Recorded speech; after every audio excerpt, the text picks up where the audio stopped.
சாய்ராம். என் உயிரின் உயிரானவர்களே, இந்த நாள் நல்ல நாளாக அமைய சாய்பா கிட்ட பிரார்த்தனை பண்ணிக்கிறேன். நீங்க கடவுள்கிட்ட காட்டக்கூடிய அன்பு மெய் சிலிர்க்குதுங்க. இதை உண்மையிலேயே சொல்லி ஆகணும். எல்லா மனுஷங்களும் கடவுள்கிட்ட பிரார்த்தனை வைப்பாங்க. ஆனா நீங்க கடவுள்கிட்ட அன்பை வச்சதுக்கு அப்புறம்தான் பிரார்த்தனை வைக்கிறீங்க. உங்க மனசு எவ்வளவு குழந்தை போல அப்படின்றத நான் இங்க தெரிஞ்சுக்கிறேன். உங்களுடைய ஒரு பதிவுகளும் சாயப்பா சாயப்பா சாயப்பான அன்போட நீங்க அழைக்கும் போது அது அவருடைய இதயத்தை தொடுது. அந்த தொட்ட இதயம் என்ன ஆகுது? நீங்க பிற்காலத்துல எதெல்லாம் தொடுறீங்களோ அதெல்லாம் தங்கமாக போகுது. நீங்க நினைச்சது வாழ்க்கையில இதுவரைக்கும் நடக்காம இருக்கலாம். ஆனா நடப்பதற்கு உண்டான நிறைய நல்ல விஷயங்களை அது தயாராகிக்கிட்டே இருக்குது.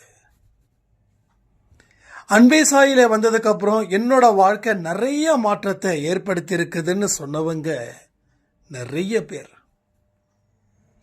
அவங்க சொன்னதன் அடிப்படையில தான் நான் சொல்றேன், நீங்க தொட்டது விளங்கும். சில பேர் சொல்லுவாங்க மண்ணெல்லாம் பொண்ணாகுது அப்படின்னு. அப்போ எண்ணங்கள் எவ்வளவு சுத்தமா இருக்குதுன்றத பாருங்களேன். உங்களுடைய எண்ணங்கள் தான் செயல்களா வருது. உங்க எண்ணங்கள்ல பாசம் கொட்டி இருக்கும்போது கடவுள் உங்க மீது அன்பு வைக்க மாட்டாரா என்ன? அதனால போனதை பத்தி கவலைப்படாம வருத்தப்படாம வரக்கூடிய நாட்களுக்காக ஆனந்தத்தோட ஒவ்வொரு நாளையும் நாம வரவேற்கலாம். காத்திருக்கிறவன் பாக்கியவான். வாழ்க்கையில காத்திருக்கணும். எதுக்கா இருந்தாலும் காத்திருந்து பெறும்போதுதான் அதனுடைய அருமை நமக்கு தெரியும். அதனாலதான் கடவுள் நீங்க நினைச்சத சட்டுன்னு கொடுக்கல. அதற்கு நீங்க எவ்வளவு போராடுறீங்க. அதையெல்லாம் எண்ணி பார்க்கும்போது வாழ்க்கையோட அர்த்தத்தை நீங்க புரிஞ்சுக்கணுன்றதுக்காகத்தான் இத்தனை கர்மாக்கள், அதன் மூலமா கிடைக்கிற அனுபவங்கள். நீங்க நினைக்கலாம் அப்பப்பா போதும் துன்பம் முடியல அப்படின்னு. ஒரே விஷயத்தை மட்டும் புரிஞ்சுக்கோங்க, துன்பத்தை தாண்டினாதான் இன்பம், நரகத்தை தாண்டினாதான் சொர்க்கம். நேற்று கொடுத்த பதிவு முக்கியமான பதிவாக இருந்திருக்குதுன்னு ஒரு சாய்ராம் சொல்லும்போது அதில் இதை தான் சொல்லியிருக்கோம். எல்லாத்தையும் சந்தோஷமா இருக்கணுமா? அப்ப எல்லாத்தையும் நீ தாண்டி வா. நீ தாண்டி வா. உன்னால தாண்ட முடியும். இது உனக்கு தடையே இல்லை. ஆனா நீ தடையா நினைக்கிற. தடை இல்லை, எதுவும் தடை இல்லை. நான் ஒருத்தன் இருக்கும்போது உனக்கு எது தடையா இருக்க போகுது? தடை இருக்கும்.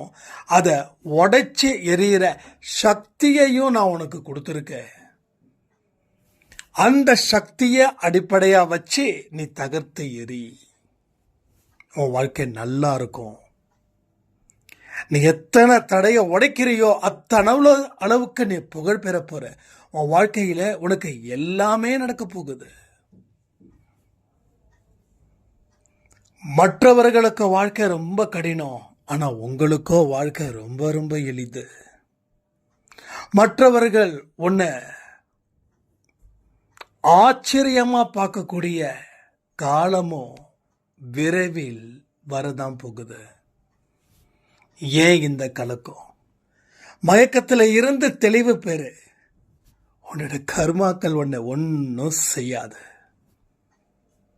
உன்னுடைய கர்மாக்கள் உன்னை அழிக்காது. ஏன்னா உன்னை காப்பவனும் நானே. உன்னை காப்பவன் நானா இருக்கும்போது எந்த கர்மா என் குழந்தை கிட்ட விளையாடும்? எந்த கர்மா குழந்தைகிட்ட விளையாடும், என்னுடைய குழந்தைகளை முழுவதுமாக நான் பாதுகாப்பு வளையத்துக்குள்ளே வச்சிருக்கேன். அந்த வளையத்துக்குள்ளே யாரும் நெருங்க முடியாது.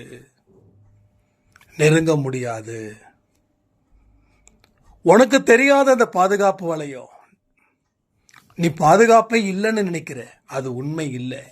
உனக்குன்னு ஒரு பாதுகாப்பு வளையம் இருக்குது. அதனால நீ பயப்படாம உன்னுடைய செயல்களை மட்டும் கவனி. யாருக்கும் எந்த தொந்தரவும் பண்ணாம, உனக்கு நீ எந்த தொந்தரவையும் கொடுக்காம, உனக்கும் சிரமத்தை கொடுக்காம, பிறருக்கும் சிரமத்தை கொடுக்காம சந்தோஷமா வாழு. எது நடந்தாலும் ஏற்றுக்கோ. சாயப்பா நான் இருக்கிறேன். இந்த மாதிரியான வார்த்தைகள் உங்க வாழ்க்கையில நிச்சயமா இடம் பெறணும். அப்போதான் இந்த வார்த்தைகள் மூலமா கடவுளை நாம மகிமைப்படுத்துறோம். கடவுளை துதிப்பாடுறோம். அதை தாண்டி இந்த வார்த்தைகள் மூலமா அவரை மகிமைப்படுத்துங்கள், நன்றி சொல்லுங்கள், நன்றி உள்ளவனாக இருங்கள். இப்படி இருக்க உங்க மனசுல தைரியம், நம்பிக்கை எல்லாமே பிறக்கும். எல்லாமே சிறப்பாகவே நடக்கும். ஸோ இந்த வாழ்க்கையை அருமையா வாழலாமா, அற்புதமா வாழலாமா, எந்த குறையும் இல்லாம வாழலாமா, சீரம் சிறப்புமா வாழலாமா, எல்லாமே உங்களுக்கு நடக்குங்க. கவலைப்பட வேண்டாம். இன்னைக்கு இருக்கிற வாக்கு தத்துவம் என்ன தெரியுமா? அவருடைய மகிமையை நான் பாடுவேன்.